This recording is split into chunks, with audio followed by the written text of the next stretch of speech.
ริยสงฆ์อริยชนเข้าใจเข้าถึงคำว่าสิ่งที่ควบคุมไม่ได้สิ่งที่ไม่คงสภาพเดิมไม่ได้เป็นเข้าใจเข้าถึงสิ่งที่คงสภาพเดิมไม่ได้เข้าใจเข้าถึงสิ่งที่ไม่ทนสิ่งที่ทนได้ยากอริยสงฆ์อริยชนเข้าใจเข้าถึงสิ่งที่มันแปรปรวนและเปลี่ยนแปลงได้ตลอดเวลาอริยสงฆ์อริยชนจึงอยู่เหนือสิ่งที่ควบคุมไม่ได้อยู่เหนือสิ่งที่คงสภาพเดิมไม่ได้อยู่เหนือสิ่งที่ไม่ทนอยู่เหนือสิ่งที่เปลี่ยนแปลงดวงจิตอริยชนดวงจิตอริยสงฆ์จะไม่สะเทือนไม่หวั่นไหวดวงจิตอริยสงฆ์อริยชนนั้นมั่นคงต่อการเปลี่ยนแปลงสงบนิ่งต่อการเปลี่ยนแปลงไม่ตอบสนองการเปลี่ยนแปลงบุคคลที่ไม่ได้รับการฝึกฝนหรือฝึกฝนมาน้อยที่เราเรียกว่าปุถุชนก็คงสภาพเดิมอยู่ภายใต้สิ่งที่เปลี่ยนแปลงตกอยู่ใต้อำนาจสิ่งที่มันเปลี่ยนแปลงจึงทำให้ดวงจิตปุถุชนวิตกกังวลลังเลสงสัยสิ่งที่มันเปลี่ยนแปลงไม่มีวันจบสิ้นจนหมดลมหายใจปุถุชนทั้งหลายเห็นทุกข์ก็มีสติที่จะออกจากทุกข์ปุถุชนทั้งหลายที่เห็นโทษของความสุขก็จะออกจากความสุขหากปุถุชนยังไม่เห็นโทษของความทุกข์ยังไม่เห็นโทษของความสุขปุถุชนก็จะเสวยความสุขความทุกข์ดังคนจำนวนมากของโลกก็ตกอยู่ใต้คำว่าความทุกข์และความสุขจนหมดลมหายใจปุถุชนส่วนหนึ่งของโลกได้พิจารณาโทษของความทุกข์ได้พิจารณาโทษของความสุขเพราะสิ่งใดที่มันเปลี่ยนแปลงมันจะเกิดคำว่าโทษและคุณกับชีวิตของเราดังชีวิตของเราตกอยู่ใต้อำนาจความสุขที่มันเกิดเราก็ติด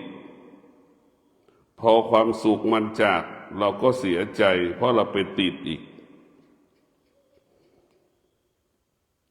สุขก็ดีทุกข์ก็ดีนี่เราตกอยู่ใต้อำนาจมันไม่มีวันจบสิ้นเราจะต้องแก้ไขดวงจิตเราไม่ให้ไปยึดติด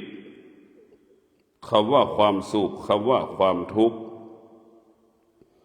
สองคำนี้เป็นคำที่มันเป็นโกลลวงมนุษย์ทั้งโลกความสุขก็ดีความทุกข์ก็ดีมันเปรียบเสมือนผู้เบียดเบียนชีวิตของเราทำลายชีวิตของเราตลอดเวลา ทุกข์ของพระพุทธเจ้าก็เกิดจากการล่วงละเมิดศีลเป็นต้นสุขของพุทธเจ้าเกิดจากการดำรงตนรักษาตนด้วยศีลทั้ง5 ข้อเพราะฉะนั้นสุขของพุทธเจ้าเกิดจากการดำรงตนรักษาศีลศีลนั้นก็จะรักษากายวาจาใจสิ่งความสุขก็จะเกิดขึ้น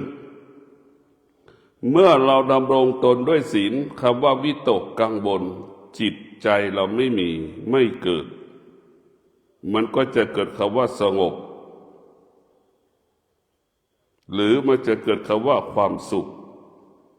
สุขด้วยศีลก็ถือว่าสุขนั้นบริสุทธิ์ของบุถุชน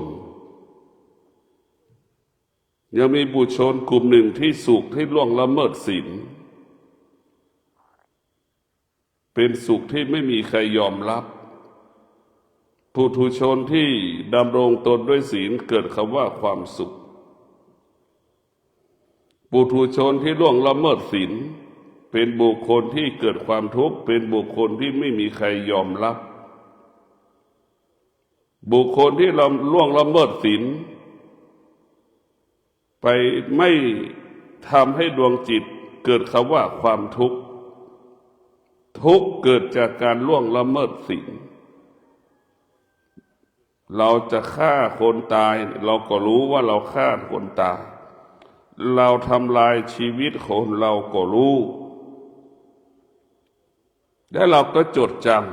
ำสิ่งที่เรากระทำทั้งความดีและความไม่ดี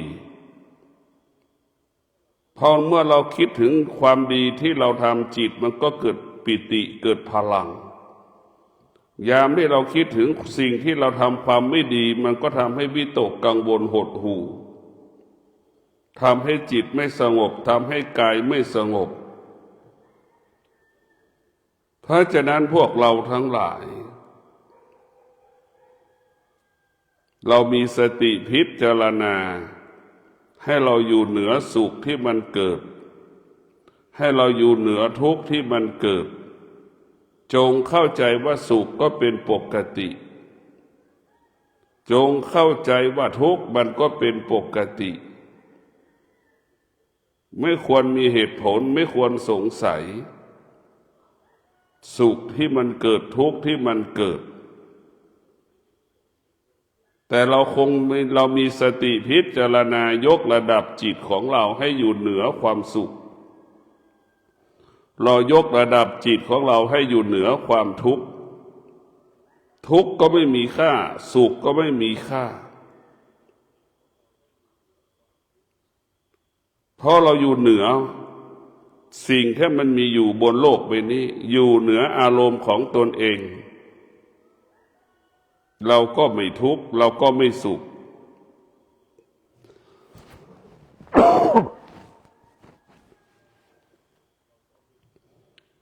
เราอยู่เหนือความคิดของตนเองเราก็ไม่ต้องวิตกกังวลกับสิ่งที่เราคิดการฝึกจิตก็คือการนั่งสมาธิการฝึกจิตก็คือฝึกหัดจิตให้มีความอดทนการฝึกจิตก็ให้จิตเรานั้นมีวิริยะภาคเพียรดังที่เรานั่งสมาธิในอริยบทในการนั่งสมาธิเราจะไม่ขยับเท้าขวาเท้าซ้ายนี่แหละเราฝึกทั้งกายฝึกทั้งจิตเราจะไม่ขยับเท้าขวาเท้าซ้ายเนี่ยเราจะไม่ขยับมือขวามือซ้ายเนี่ยนี่แหละคือการฝึกกายและการฝึกจิตเมื่อเราฝึกแบบนี้เข้ากายกับจิตมันก็จะคุ้นเคยกันดังควานช้างขึ้นคอช้างเห็นไหมช้างก็รู้ไม่เกิดกิริยาสำแดงอาการใดๆดังจอกกี้ขึ้นหลังม้า ม้าก็รู้ม้าไม่สำแดงอาการใดๆมันต้อนรับทั้งควานช้างและม้าต้อนรับควานช้างก็ต้องรับควานช้างม้าก็ต้องรับจ็อกกี้ขึ้นหลังม้านี่คือการฝึกจิตกับกายให้มันคุ้นเคยกันการฝึกจิตฝึกกายให้มันเป็นเอกภาพให้มันเป็นเอกภาพจิตเราก็เหมือนจ็อกกี้ควบคุมม้ากายเราก็คือม้าก็คือให้จิตควบคุมกายเราได้ถ้าเราไม่ได้ฝึกจิตเราไม่ได้ฝึกกายก็เหมือนบุคคลใดบุคคลหนึ่งจู่ๆจะไปขึ้นหลังม้าม้ามันก็ปฏิเสธเพราะม้ามันก็รู้อย่างน้อยก็สัมผัสกับกลิ่นสัมผัสกับการน้ำหนักที่นั่งหลังม้าเช่นเดียวกับช้างช้างมันก็รู้สัมผัสกับกลิ่นกับจ็อกกี้ก็ดีควานช้างก็ดีนี่คือการฝึกกายสัมผัสกายมันก็รู้จิตสัมผัสจิตมันก็รู้บุคคลที่ฝึกจิตนั่นเพื่อให้จิตมั่นคง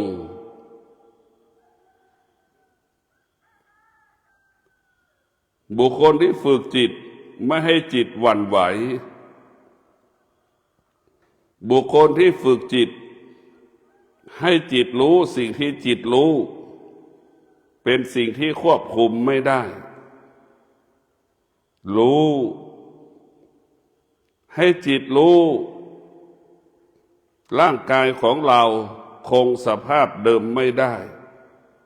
จิตมันรู้ว่าร่างกายของเรามันเป็นสิ่งที่ไม่ทนเป็นสิ่งที่ทนได้ยากให้จิตมันรู้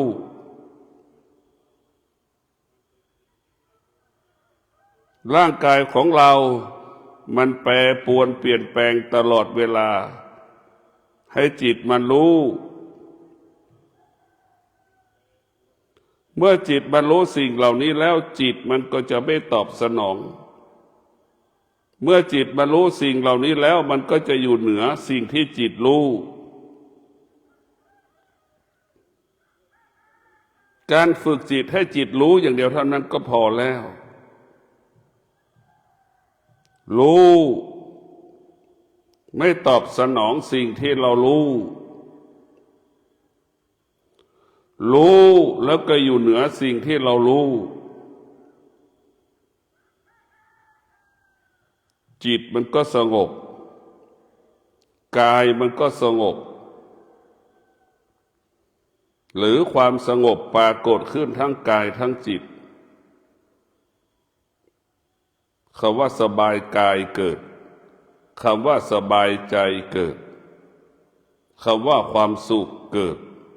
คำว่าความสงบสุขเกิดความสุขเป็นเรื่องของปุถุชนความสงบสุขเป็นเรื่องของอริยชนเป็นเรื่องของอริยสงฆ์สองคำนี้มันแตกต่างกันสุขเป็นเรื่องของกิเลสทั้งสิ้นได้เสื้อใหม่กางเกงใหม่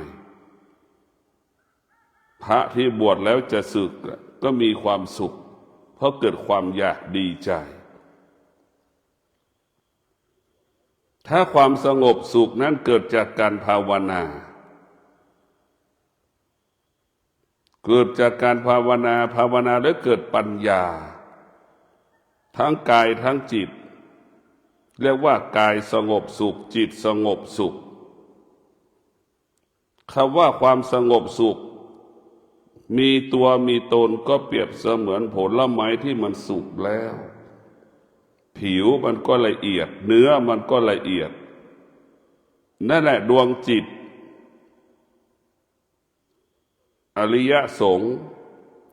ดวงจิตอริยชนหรือความสงบสุขก็เป็นดังเช่นมะม่วงสุกหรือผลไม้ที่มันสุก คำว่าความสุขก็เหมือนผลไม้ที่มันดิบเช่นมะม่วงดิบเราก็นึกดูมะม่วงมันดิบเนื้อมันหยาบเนื้อปุถุชนก็หยาบจิตบรรพุชนมันก็หยาบดังมะม่วงดิบมันหยาบเรายังไม่บางครั้งเรายังไม่สามารถเอาฟันไปกัดมะม่วงดิบได้เราจึงไปอาศัยมีดเพื่อจะมาฝานมะม่วงดิบมันเปรี้ยวอีกก็ต้องไปอาศัยน้ำตาลนะมาใส่น้ำตาลอีกครับสุขเกิดจากการอาศัยสิ่งต่างๆนะความสุขเช่นแม่ไปอาศัยลูกลูกไปอาศัยแม่สามีไปอาศัยภรรยาภรรยาไปอาศัยสามีใช่ไหมทั้งสามีภรรยาพ่อแม่ลูกไม่สามารถอยู่ร่วมกันได้ตลอดเวลามันจึงเกิดปัญหามันจึงเป็นปัญหาเพราะความสุขจึงเกิดโทษเกิดขึ้นระหว่างพ่อแม่สามีภรรยาลูกความสุขเป็นของนอกกายถ้าความสงบสุขเป็นของอยู่ในกายมันแตกต่างกันถ้าความสงบสุขไม่ต้องอาศัยพ่อแม่สามีภรรยาลูกตัวเราเองเป็นผู้สร้างเช่นเรานั่งสมาธิจนถึงจุดหนึ่งถึงระดับหนึ่งแล้วนี่ความว่าสงบสุขมันจะเกิดขึ้น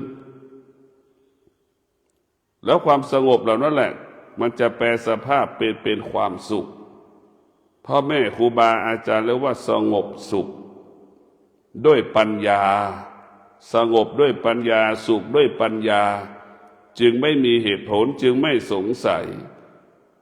สิ่งที่มันปรากฏเกิดขึ้นบนโลกใบนี้ได้แก่สิ่งมีชีวิตสิ่งไม่มีชีวิตเป็นสิ่งที่ควบคุมไม่ได้เป็นสิ่งที่คงสภาพเดิมไม่ได้เป็นสิ่งที่ไม่ทนเป็นสิ่งที่ทนได้ยากเป็นสิ่งที่แปรปรวนเปลี่ยนแปลงตลอดเวลานี่แหละอริยชนอริยสงฆ์จึงเข้าใจสิ่งเหล่านี้จึงอยู่เหนือสิ่งเหล่านี้สิ่งเหล่านี้จึงไม่มีค่าไม่มีความหมายสำหรับดวงจิตอริยชนอริยสงฆ์อริยชน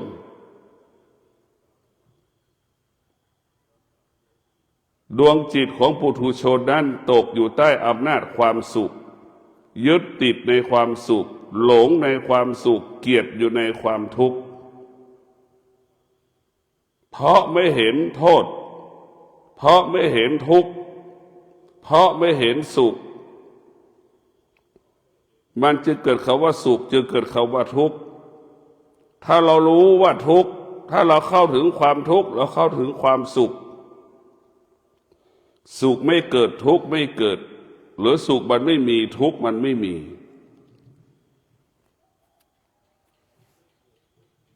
ทุกข์เพราะเราเข้าไปยึดติดเช่นตาเห็นรูปเราเข้าไปยึดติดใช่ไหมชอบใจไม่ชอบใจมันเกิดความทุกข์ทันทีชอบใจไม่ชอบใจเกิดความสุขทันทีใช่ไหมหูสัมผัสกับเสียงเพราะเราเข้าไปยึดติดในเสียงอีกจะชอบใจไม่ชอบใจก็เกิดความสุขความทุกข์ขึ้นมาอีกแล้วชีวิตเราจะอยู่ตรงไหนล่ะเพราะมันเกิดการเปลี่ยนแปลงเหมือนช้างลากสูงเหมือน18 ล้อพ่วงลากรถหัวพ่วงลากพ่วงมันจะไปจบตรงไหนจมูกสัมผัสกับกลิ่นก็ไปยึดติดในกลิ่นนึกดูชีวิตเรามันจะตกอยู่ใต้อำนาจการเปลี่ยนแปลงตลอดชีวิตเราตกอยู่ใต้อำนาจของลิ้นอีกตกภายในอำนาจของลิ้นแล้วจะสงบสุขได้ในภายใต้การเปลี่ยนแปลงลิ้นไปยึดติดในรสชาติอาหารนะจะชอบใจไม่ชอบใจมันก็ไปตกอยู่ใต้อำนาจอีกสุขทุกข์ก็เกิดขึ้นอีกเรารู้ได้เลยว่าสุขก็ดีทุกข์ก็ดีแต่เป็นสิ่งที่ไม่ทนเป็นสิ่งที่ทนได้ยาก สุขไปเกิดขึ้นที่หูอีกแล้วติดในเสียงก็ได้คล้ายไปอีกแล้วตาเดินไปตาไปเห็นรูปอีกตาก็ไปติดในรูปอีกหลงอีกเนี่ยชีวิตของเราตกอยู่ใต้อำนาจอายตนะทั้งสิ้นตาเห็นรูปเสร็จแล้วจมูกไปสัมผัสกับกลิ่นอีกแล้วก็เกิดความทุกข์อีกไม่ชอบใจเห็นไหมสุขทุกข์มันปรากฏที่อายตนะ มันเกิดขึ้นที่อายตนะของเราชีวิตของปุถุชนทั้งโลกตกอยู่ใต้อำนาจอายตนะการพัฒนาจิตก็คือการพัฒนาอายตนะการยกระดับจิตก็คือการยกระดับจิตก็คือยกระดับอายตนะของเราตาเห็นรูปวัตถุสิ่งของต่างๆก็ให้สงบหูสัมผัสกับเสียงต่างๆก็ให้หูนั้นสงบคือเราไม่โต้ตอบไม่ตอบสนองจมูกสัมผัสกับกลิ่นก็ไม่โต้ตอบสนองให้มันสงบนิ่งแบบนั้นนี่ถ้ามันสงบตลอดเวลานี่สิ่งใดมากระทบเราจะไม่หวั่นมันจะไม่หวั่นไหวมันจะเกิดคำว่าสงบนี่คือการฝึกจิตก็เพราะตาก็เป็นส่วนหนึ่งของจิตหูก็เป็นส่วนหนึ่งของจิตอายตนะทั้งหกเป็นส่วนหนึ่งของจิตรวมกันมันจะเกิดคำว่าจิตทั้งถ้าไม่มีกายก็ไม่มีจิตถ้าไม่มีจิตก็ไม่มีกายร่างกายของเราคงไม่แตกต่างจากท่อนไม้ที่มันแห้งๆกิ่งไม้ที่มันแห้งๆเพราะกายมันต้องอาศัยจิตจิตอาศัยกายอายตนะก็เป็นส่วนหนึ่งของจิตที่เราสัมผัสมากที่สุดก็คือตาหูจมูกลิ้นกายใจทำให้เราเกิดความทุกข์ทำให้เกิดความสุขสุขเกิดขึ้นที่ไหนทุกข์ก็เกิดขึ้นที่นั่นแล้วก็ดับทุกข์ที่ตาดับสุขที่ตานะมันก็บอกว่าตาก็เปรียบเสมือนไฟยามที่มันทุกข์ก็เปรียบเสมือนไฟแล้วก็ต้องเอาน้ำไปดับน้ำก็คือสติน้ำก็คือความอดทนน้ำก็คือวิริยะภาคเพียรที่จะไปดับไฟที่มันเกิดขึ้นที่ตาเป็นเหตุให้เกิดความทุกข์ตาเป็นของร้อนหูเป็นของร้อนจมูกเป็นของร้อนชิวหาเป็นของร้อนอาหารไม่อร่อยเนี่ยเกิดอาการไม่พอใจกินอาหารไม่ถูกจมูกเกิดคำว่าไม่พอใจเป็นของร้อนทั้งสิ้นเพราะฉะนั้นพวกเราทั้งหลายที่มีสติเราจะต้องเข้าใจสิ่งที่มันปรากฏกับชีวิตของเราตลอดเวลาเราต้องเกิดมาแล้วเราต้องศึกษาเรียนรู้ร่างกายของเราเนี่ยเป็นบ่อเกิดแห่งพระธรรม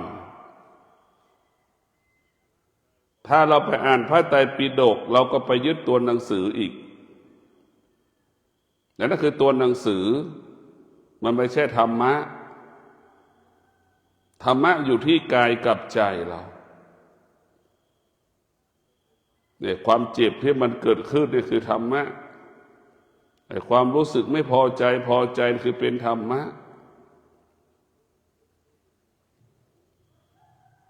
ธรรมะของพระพุทธเจ้าคงสภาพเดิม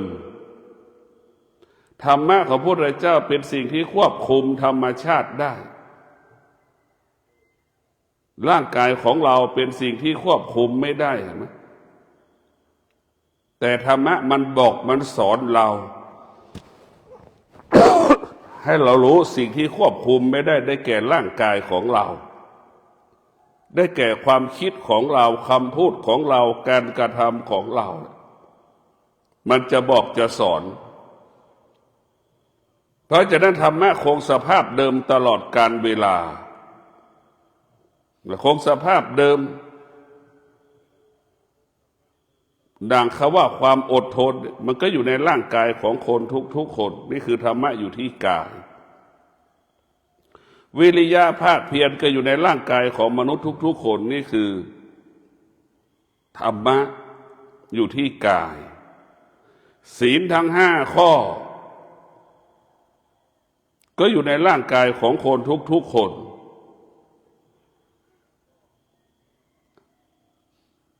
ไม่มีธรรมะตัวไหนไม่ได้อยู่ในร่างกายของเราเพราะได้ธรรมะเกิดขึ้นที่กายของเราเพียงแต่เราจะเห็นธรรมะหรือไม่ธรรมะก็ไม่ได้เกิดจากการสวดมนต์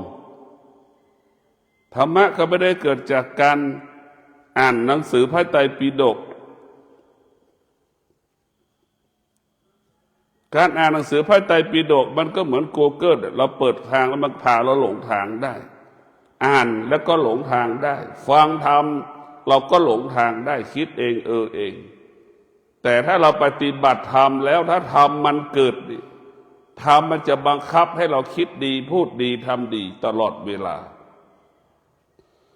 ถ้าเราปฏิบัติธรรมแล้วกายเรามีธรรมจิตเรามีธรรมมันจะเกิดคำว่าอินทรีย์สังวรหรือสำรวมอินทรีย์นี่เช่นหลวงปู่ทองเราจะเห็นได้ชัดเจนเป็นพระที่เป็นตัวอย่างแบบอย่างของพระผู้ที่ปฏิบัติมีความงดงามทุกอริยบทจะนั่งกับพระ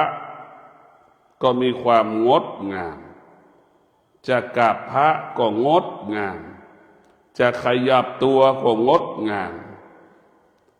ทุกอริยบทความว่างดงามเกิดขึ้นกับพระอริยสงฆ์ผู้ที่หลุดพ้นผู้ที่อยู่ห่างไกล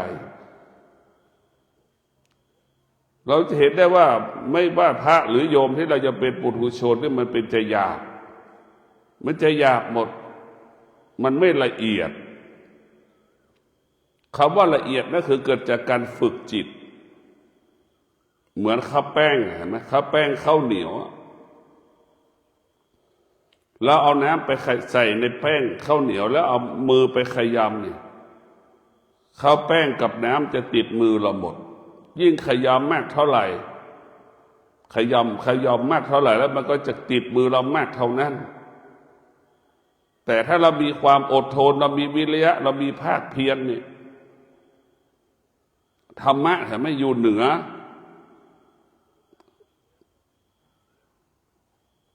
กิเลสก็เปรียบเสมือนข้าวแป้งกับน้ำ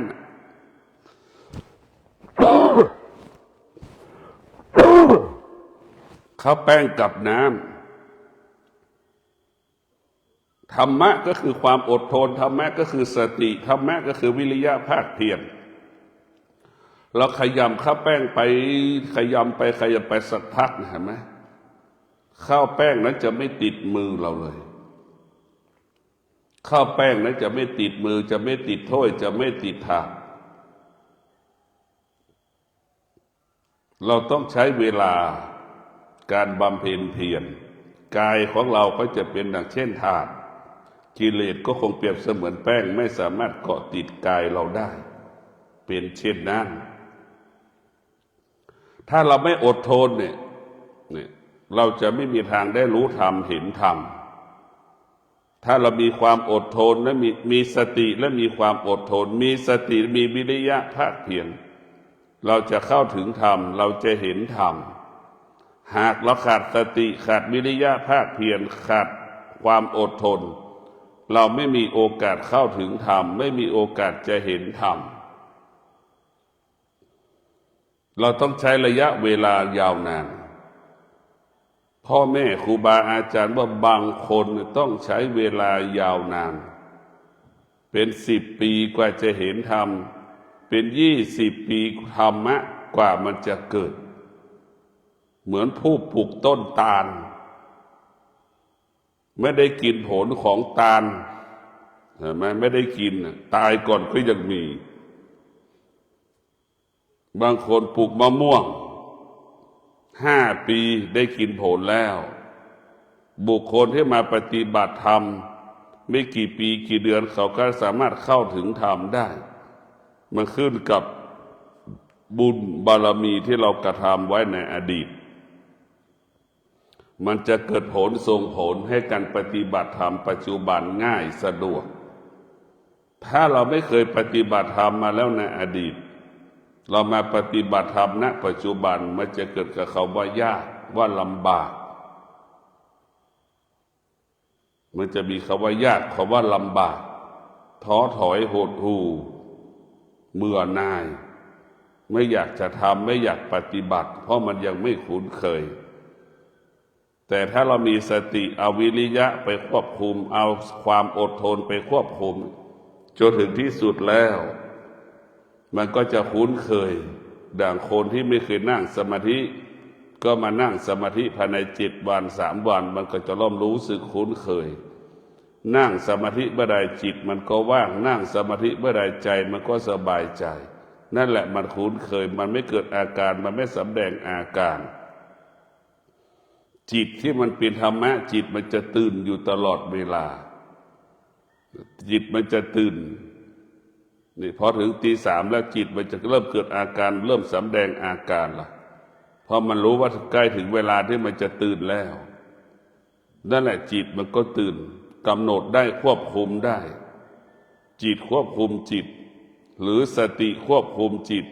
หรือสติเป็นผู้ปลุกจิตให้ตื่นเหมือนเราตื่นตอนตี 3:30สติก็คือระฆังสติก็คือระฆังหูแล้วก็คือจิตได้ยินเสียงระฆังแล้วมันก็ตื่นใช่ไหมหรือเราจะตื่นก่อนระฆังอีกอันนี้เรียกว่าตื่นไม่ต้องมีให้ใครปลุกอันนั้นตื่นโดยธรรมชาติตื่นก่อนที่จะตีระฆังในตัวมันเองใช่ไหมดังชีตื่นก่อนเวลากำหนดดังพระสงฆ์ตื่นก่อนเวลาระฆังตีตื่นก่อนระฆังตีทั้งชีทั้งพระนะอันนั้นตื่นก่อนไม่มีใครมาปลุกมันตื่นขึ้นเองจิตมันตื่นเองโดยธรรมชาติ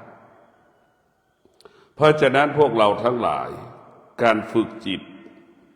ก็คือให้จิตรู้เรื่องธรรมการฝึกจิตให้จิตรู้เรื่องธรรมให้จิตน้อมเอาธรรมนั้นมาไว้ที่กายที่ใจของเราธรรมก็คือสติธรรมก็คือความอดทนธรรมก็คือวิริยะภาคเพียรเราจะประสบความสำเร็จได้ไม่ว่าการครองเรือนก็เพราะสติสัจจะวิริยะขันติเราจะประกอบอาชีพ